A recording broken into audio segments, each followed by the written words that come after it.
Hello friends, പുതിയൊരു വീഡിയോയിലേക്ക് സ്വാഗതം. ഈ വീഡിയോയിൽ ഞാൻ പറയാൻ ഉദ്ദേശിക്കുന്നത് ഒരു പുതിയ മലയാള ഫോണ്ടിനെ കുറിച്ചാണ്. ഒരു കാലത്ത് മലയാളം പോസ്റ്ററുകൾ ചെയ്യാൻ വേണ്ടി മലയാള ഫോണ്ടുകളുടെ ഒരു ക്ഷാമം ഒരുപാടുണ്ടായിരുന്നു.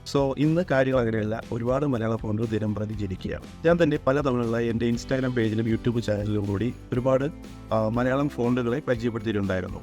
ഇന്ന് ഈ വീഡിയോയിൽ പുതിയൊരു മലയാളം ഫോണ്ടിനെയാണ് പരിചയപ്പെടുത്താൻ ഉദ്ദേശിക്കുന്നത്. മായമയൂരം എന്നാണ് ഈ ഫോണ്ടിൻ്റെ പേര്. മായമയൂരം എന്ന് പറയുന്നത് ഒരു FML ഫോണ്ടാണ്. യൂണിക്കോഡ് ഫോണ്ടല്ല, FML ഫോണ്ടാണ്.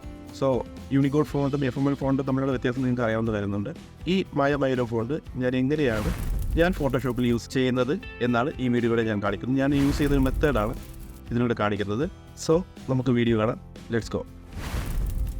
ആദ്യം ഗൂഗിളിൽ പോയി ഗൂഗിൾ മലയാളം ഫോണ്ട് എന്ന് ടൈപ്പ് ചെയ്യുക. വരുന്ന റിസൾട്ടിൽ ഫസ്റ്റ് ലിങ്ക് ഗൂഗിൾ എഴുത്ത് ഉപകരണങ്ങൾ എന്ന് പറയുന്ന ലിങ്കിൽ ക്ലിക്ക് ചെയ്യുമ്പോൾ ഒരു വിൻഡോ ഓപ്പൺ ആവുന്നുണ്ട്. ഇവിടെയാണ് ഞാൻ മലയാളം ടൈപ്പ് ചെയ്യുന്നത്. നമുക്ക് മലയാളത്തിൽ ഇംഗ്ലീഷ് ടൈപ്പിൽ നമുക്ക് എഴുതാം. പുതിയ മലയാളം ഫോണ്ട്.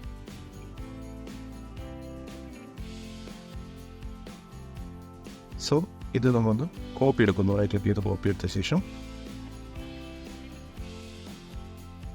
കുറ്റി പെൻസിൽ എന്ന് പറയുന്ന ഒരു വെബ്സൈറ്റ് ഉണ്ട്. കുറ്റി വ്യൂ പെൻസിൽ സാധാരണയായിട്ട് യൂസ് ചെയ്യുന്നത് ഈ ഫോണ്ടിനെ കൺവേർട്ട് ചെയ്യാൻ FML രീതിയിൽ കൺവേർട്ട് ചെയ്യാൻ വേണ്ടിയാണ് യൂസ് ചെയ്യുന്നത്. ഈ വെബ്സൈറ്റിൽ ക്ലിക്ക് ചെയ്യുമ്പോൾ ഇവിടെ ഒരു ബ്ലാങ്ക് സ്പേസ് കാണാം. നമ്മൾ കോപ്പി ചെയ്ത ടെക്സ്റ്റ് ഇവിടെ നിന്ന് പേസ്റ്റ് ചെയ്യുക. ക്ലിക്ക് ചെയ്ത് പേസ്റ്റ് ചെയ്തതിന് ശേഷം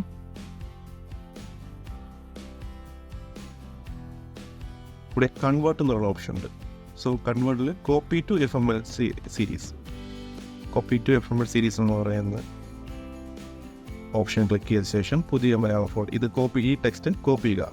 ശേഷം ഫോട്ടോഷോപ്പിൽ വരിക, ടെക്സ്റ്റ് എടുക്കുക, പേസ്റ്റ് ചെയ്യുക. ഞാൻ ഓൾറെഡി ഇവിടെ എടുത്ത് വെച്ചിട്ടുണ്ട്. മായമയൂരം എന്ന ഫോണ്ടാണ് എടുത്ത് വെച്ചിരുന്നത്. അതുകൊണ്ടാണ് പേസ്റ്റ് ചെയ്തപ്പോൾ സെയിം ടെക്സ്റ്റ് ഉണ്ട്. പേസ്റ്റ് ചെയ്ത ശേഷം നമുക്ക് ഇഷ്ടമുള്ള രീതിയിൽ ഇത് ഡിസൈൻ ചെയ്യാം. ഇങ്ങനെയാണ് ഞാൻ FML ഫോണ്ട് യൂസ് ചെയ്യുന്നത്.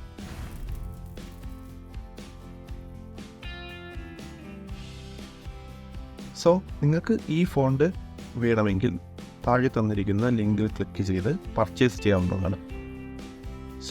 പർച്ചേസ് ചെയ്യാൻ വേണ്ടി നിങ്ങളുടെ കാർഡിൻ്റെ ഡീറ്റെയിൽസും എല്ലാം യൂസ് ചെയ്ത് നിങ്ങൾക്ക് ഇങ്ങനെയുള്ള പർച്ചേസ് ചെയ്യാം. പ്രത്യേകം ശ്രദ്ധിക്കേണ്ട കേസ് എന്ന് വെച്ചാൽ ഇത് കോപ്പി റൈറ്റ് ആയിട്ടുള്ള ഫോണ്ടാണ്. അവരുടെ പോളിസിയിൽ അവരെല്ലാം ഡീറ്റെയിൽ ആയിട്ട് പറഞ്ഞിട്ടുണ്ട്.